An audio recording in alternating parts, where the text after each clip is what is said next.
I'm always able to come up with something just because, you know what I mean, there's content being projected at me, you know, at every turn. That's it. Like, if I don't get no bars off of that, it's like... That is not a shot, it's 3 stacks. I'm happy for him and his flute. Keep on playing your flute, my brother. DIY. On this podcast, this Questlove Supreme podcast, Black Thought, legendary lyricist, one of the greatest lyricists of all time, in my opinion, in this hip-hop culture, sat down and had a very candid conversation about his writing process at this stage of his life, his routine, and more. And I wanted to share this with you. I want to ask, when, in terms of your writing, like writing songs, writing rhymes, how often do you write, and what does writer's block look like for you? I write as soon as I get home from work at night. I eat dinner, and then I go into my office and I write. I either try to read for at least an hour or write for at least an hour before I come back to, you know, because my office is over the garage. So it's almost like I come in the crib, I have dinner, and then they say, "Oh, you leaving us?" Then I'm out. It's like I go across the driveway and then I work, you know, some more. And I do the same thing in the morning. I want to ask about this Andre 3000 quote that he recently said. I was just talking about this with Fonte too, where he said that at this age, he's not doing hip hop because what does he have to talk about, like going to get a colonoscopy? What rhymes with colonoscopy, though?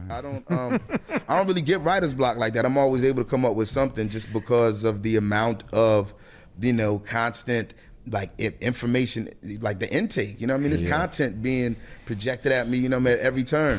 Somebody gonna have to tell the truth, and I'm gonna tell it. Y'all already know when it came to that Andre 3000 interview how disappointed I was with that being my favorite MC of all time. Hearing him talk about, I guess, the lack of inspiration that rapping brought him at this stage of his life, how he was very candid about the things that he struggles with at this stage at 48, of coming up with topics that feel fresh to him. And now we're listening to Black Thought talk about why he doesn't really get writer's block like that at this stage.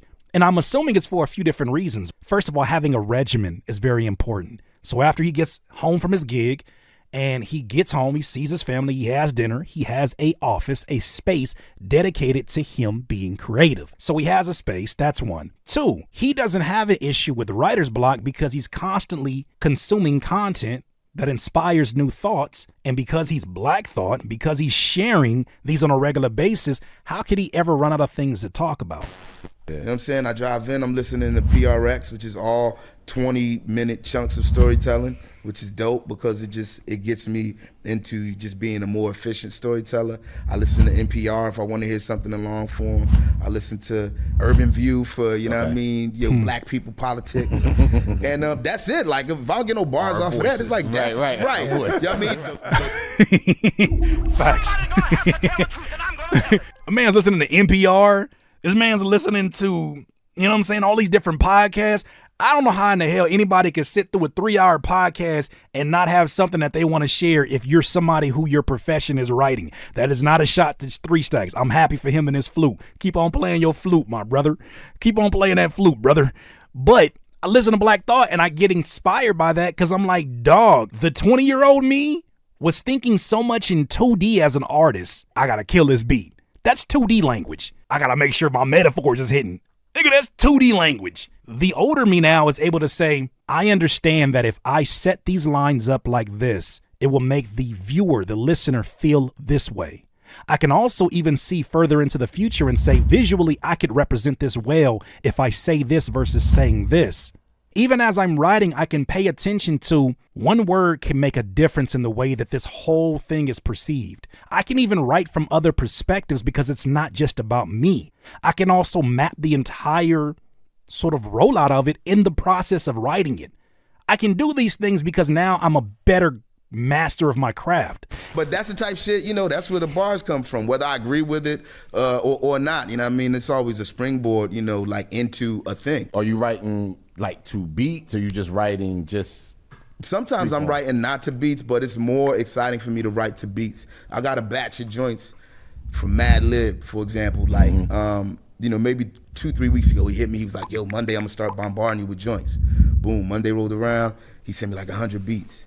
Yeah, You know what I'm saying? And then I got the beats. very And it was Mad like, Lib. Can you imagine a 100 Mad Lib beats? How could you ever run out of any kind of inspiration? You are now a seasoned writer at 52. These beats are no longer beats that you're going to be like, yeah, with this beat, we're going to really go viral on TikTok. That's not your mindset at that stage. You would expect. The mindset is what plays as background music to this movie that I am scoring in the vehicle of lyrics. At least that's the way that I would look at it. started, vibing to those joints. But yeah, it's exciting now for me, like to come home and like dig through that sort of that collection. I went to LA. We had a couple sessions in LA over the weekend. I came back, so that's sort of what I've been like chipping away at. But When yeah, you say we had, is that like the Roots had? Nah, it's it's like like- Mad Lib. I just wanted to. Okay, I just No, wanted it to was slide like that in. I went to LA to do a book event at USC, but I'm gonna always, the studio is my church. Like that's where I feel most at home. So if there's any possibility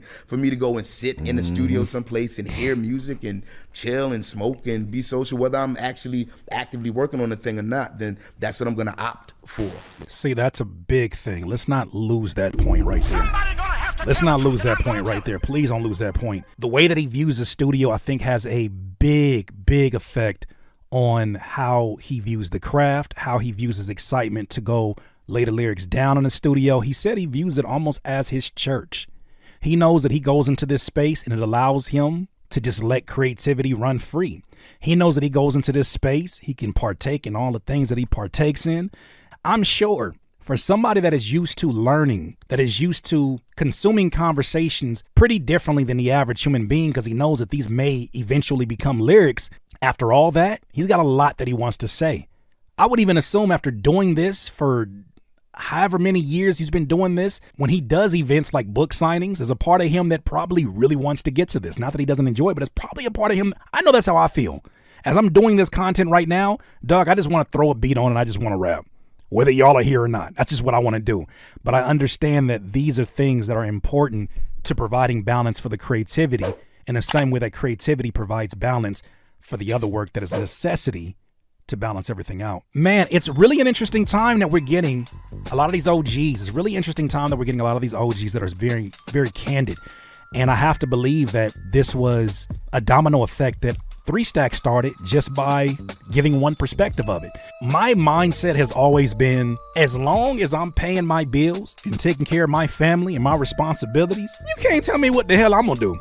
If I am a 48, 55-year-old rapper and my bills are taken care of, kiss my ass. Yeah, kiss my ass. I will rap about what the hell I want, when the hell I want, and that's my business. I just so happen to also feel like I am the best version of an artist that I have ever been because of the things that I now know that I did not know before. There were so many things that were distractions in my 20s, worrying about everybody else around me and, oh man, like I should also be able to go viral. Oh man, I need to get my views up. I need to, like all these things that you act like you don't care about, even though you're very much a purist about the craft, they're distractions, SoundCloud numbers, views on YouTube, features, who got this look, who's on this blog. These are things that were very much in my head. As much as I hate to say that out loud, they were in my head. I could not shake them. But it took me going through my 20s, tearing shit up in my 30s. And then in my 40s, I said, I'm not even in my 40s yet, but as I'm approaching it, I'm 39 now. As I approach it, I'm now like, I think we're too smart. I think we're too efficient. I think that we're too seasoned to just apply brute force to every single scenario, because it doesn't need it. Hey Kurt, sometimes just saying it like it is much better than trying to find the most complex way to say it lyrically. Just say it how it is, and say it with your chest. Say it like you mean it. Mission accomplished. Let's get to the next thing. I believe that now at 39, I am going to create more music than I have ever created. Why? Because 1, I'm more inspired than I've ever been. 2, I have more resources and more producers to work with than I ever had before. 3, I have an audience that is willing to pay, direct to consumer, pay for my music so it can also support my livelihood. 4, because I look around and it's like whatever I want to do, I can do.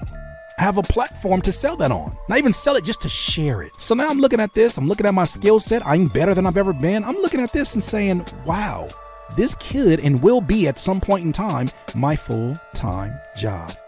Those are my thoughts though, DIYers. As you can tell, I am wired. I am excited about what's to come this year.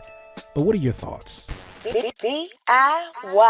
DIYers, if you enjoyed this content, make sure that you hit the like button and maybe even consider subscribing. Come on, man. Stop being greedy. Peace.